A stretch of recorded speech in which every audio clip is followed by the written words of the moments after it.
ahaa wasiirka kalluunka Cismaan Jaamac ayaa yimi Hargeysa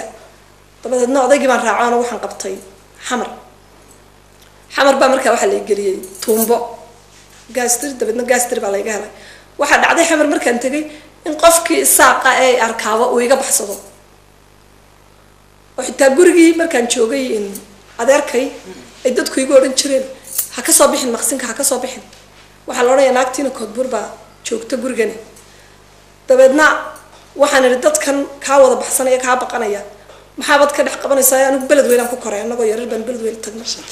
beled weyn reeraha iyaga aan kula koray ee hawiye ayaan dabeedna u tagay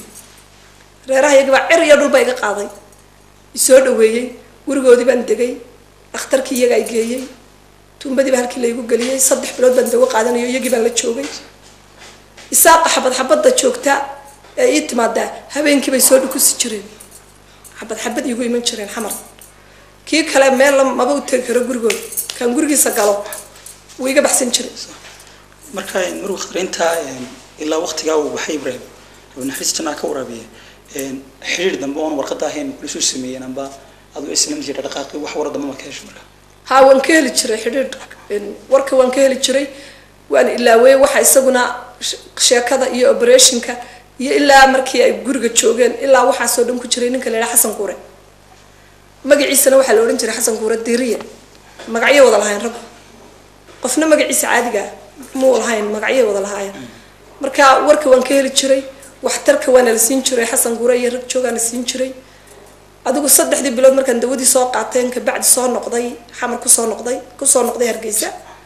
waxaan soo noqday iyadoo guriga ku xigay ay mareexan iibsadeen ka bacdi markay guriga iibsadeen waxay ku yiraahdeen waan ku guursanayna in adigu wiig meelaha joogay baa nimankii baa yiri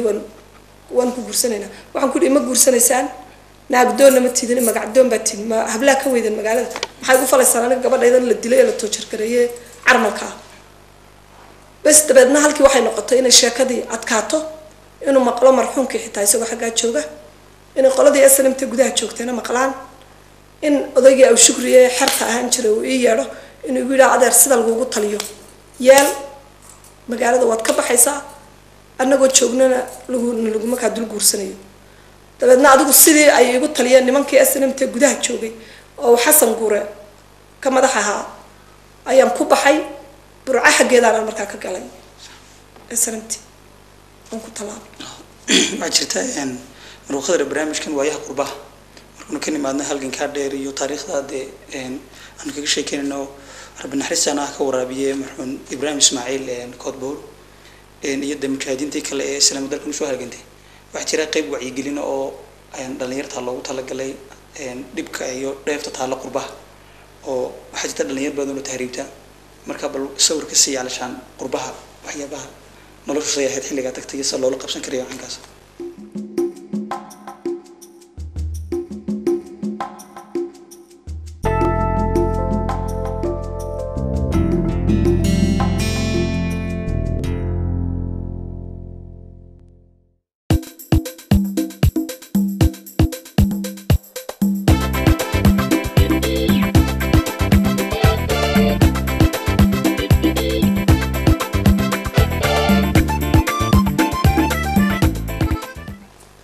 waa meel adag qaaxana soo arkayo qaaxadante waa meel rafaada waa meel aad kabahad salaadii subaxii xirato aad habeenkii bixinayso waa meel aad ilmaha yar raacayso waa meel aan ilmahaaga dili karin waa meel aan ilmahaaga ku qaylin karin waa meel gabigaaga badda lagu ilaashanayo oo aad ugu jirto xero hase ahaatee waxa nageysay danta anaga maanta hadduu Ibrahim nool yahay wadankuna hagaagsan meel aan ku doorsaday meel aan uga bixi lahaa haba yaraatee may jirteen laakiin waxa nageeyay duruufta iyo meel aan cag dhignaba markii la waayay qurbuhu aad buu adag yahay qof walo tagaana markuu hore ma oga laakiin markuu soo galo ee uu yimaado qurbaha wuxuu yiraahdaa meeshan bay ahayd meeshan soo socday maxay keenay rafaadkan bal aad berigaan anagu tagnay cid la ahayd cid may joogin qofku caawiyo saadu hesho ama warqada ku akhriyan waxay ahayd difficult iminka laakiin waxay iska noqotay halka anagu joognaa waa Ingiriiska imka wuxuu iska noqday Soomaaliya oo kale marka qurbuhu aad buu adag yahay qofkii ku helaya halkiisan wuxuu cuno iyo guri u galo meel la tago iyo meel lagu noolaado midna maaha anigu imka labada lugood kama kici karo labada garbood kama kici karo jugtii beriga ay la dhaceen faqashtan way igu soo kacday qabowgina wuu ii sii raacay imka waa aniga fadhiya halkaas waxaan ahay qof ladana nool baan imka maanta ahay laakiin maalin alla maalintan imka ka dego ingiriiskii ee dhaxantiina soo dhacdo waxaan noqonayaa qof aan bakeeri soo qaadan karin oo halkaa fadhida oo lagu ka kici waxay jirta dhalinyar badan oo nolol dee ay tahriibto oo sii marta nolol dee saxariir badan oo ay ka mid yihiin saxar iyo badda isku beemaysa si ay u gaadhaan imika Yurubta aad ka sheekeynayso Ingiriiska ay dhibaatada badan tahay marka dhalinyarta maxay soo jeedin lahayd murukhare wallahi dhalinyarta waxaan u jeedin lahaa wadankiina iimaansada wadankiina iska jooga ha ku soo bixina in tahriib iyo maxaan ku yiraahdaa ee badda lagu madhay maalin walba waxaan ka daawanaa TV-ga waanu ooynaa dadkii way madheen marka waxaan oran lahaa dhalinyarta wadanka joogta dawladda cusub ee wadanka qabsatayna dhalinyarta shaqaha u samayso dhalinyartii dariiqyada wada tuban yihiin waxa tahriibta gelinayaana waxa weeyaan amal la'aanta jaamacadii markay dhameeyaan waxay qabtaan male marka dhalinyarta waa in loo dadaalaa dawladda cusub ee imkayna qabsatay waa inay u dadaashaa waa in dhalinyarta meel madaxa loo geliyaa waa in dhalinyarta laga fuuriyeelaa iyaguna waa inay tahriibta ilaa waana iska daayaan because waa dhimasho ay arkayaan murukhadar waxaad nooga warantaa markii aad dalka aad ka tagtay marxaladda ku sugan waad nooga sheegaysay kusoo noqoshadaadii bal dareenkaaga ka waran markaad dalka dib ugu soo noqotay imika wallahi markaan imika soo noqday waxaan idinimi maalmihii foodka aad ku rideen 26 Juun 28 baan imi aad iyo aad aniga u faraxsan isbedel khayr leh ilaahu rid leh markaan ka soo degay diyaaradda ciidan saa waxaan toobsaday ilaahu isbedel khayr leh ilaahu wadanka iyaga wadan hagaagsan oo aan ku soo noqono dhaxanta kaga reysano nooga dhig markaan cidii aan doonayay inay hesho iyo SNMtina way heshay oo way qabsatay maanta marka waxaan ka rajaynayaa madaxweynaha iyaga oo ahaa madaxweynaha iyagii hore ee SNM maantana ah madaxweynihii Somaliland inuu maatada iyo disableka iyo SNMta iyo dadkii wadanka ku soo dhintay uu ilaahay khayr uga rajeeyo oo si fiican u qabto oo xasuusto annagu maanta waan iska ladanay alxamdulillah waan ku faraxsanahay waa wadanka iyagii waan imanaynaa markastana waan ku soo noqonaynaa khayrna waan rajaynaynaa inaan waliba u soo guurno laakiin maanta annagu bariiska iyaga waan haysanaa marka waxaan madaxweynaha u sheegayaa in dadkii magacooda la baabiyay iyo SNMtii iyo disablekii iyo hooyadii goblantii kanaafada ah uu u dhasho oo ilaahay khayr uga dhigo oo soo saaro barnaamijka waayaha qurbaha toddobaadkan intaas ayaynu kusoo gabagabaynaa tan iyo tan barnaamijkan mid lamada ku kulmi doono waxaan uga mahadnaqaynaa khatra qadarka codkarnimada ee taariikhdii halganka ay dul martay iyo aqoonta ay qurbaha u leedahay dhib iyo dheeftaba waxaa sidoo kale aan u mahadnaqayaa maxamed haaruun oo wariye ka tirsan telefishinka qaranka iyo injineer maxamed cabdilaahi maadey oo door firfircoon oo muhiim ah ka qaatay barnaamijka waayaha qurbaha ee telefishinka qaranka dhammaanteen waxaan ku dhaafaynaa Ramadaan Kariim assalaamu calaykum waraxmatullaahi wabarakaatuh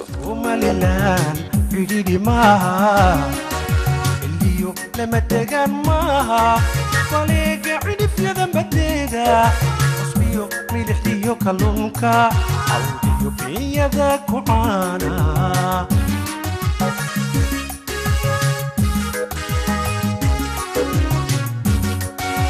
سوماليلان عريدي معها الليو لما تجان معها طليق عرف يا بديدا وصبيو ملحتيو كلونكا عوديو بيدا كوعانا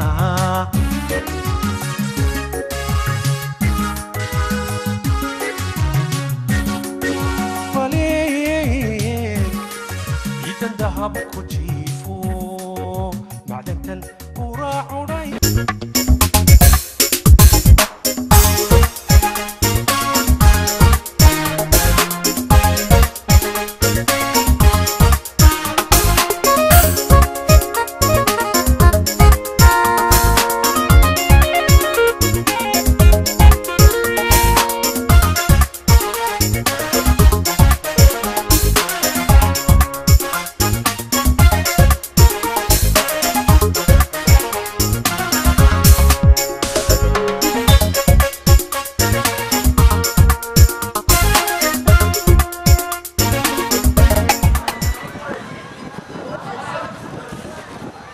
goobtan aanu taaganahay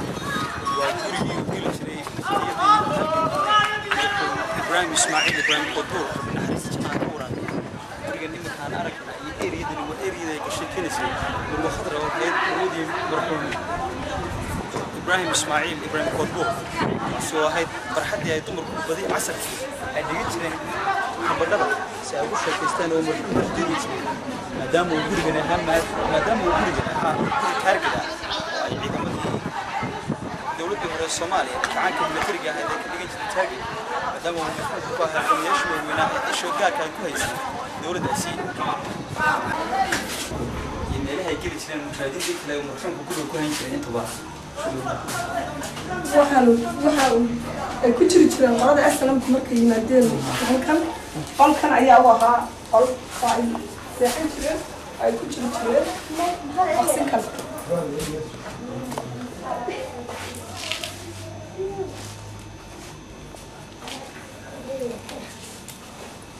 maqsinkanna waa anaga ku wada jirnay marka sidaas ayaan guriga dhan ugu hayn jirnay caafadan dumarka inuu hor fadhiyo dhan wax fadhiisan jiray ma jirin uu ka wada jiray marka halkaas ayay dalku ka tagay guriga naga tagay waa gurigaas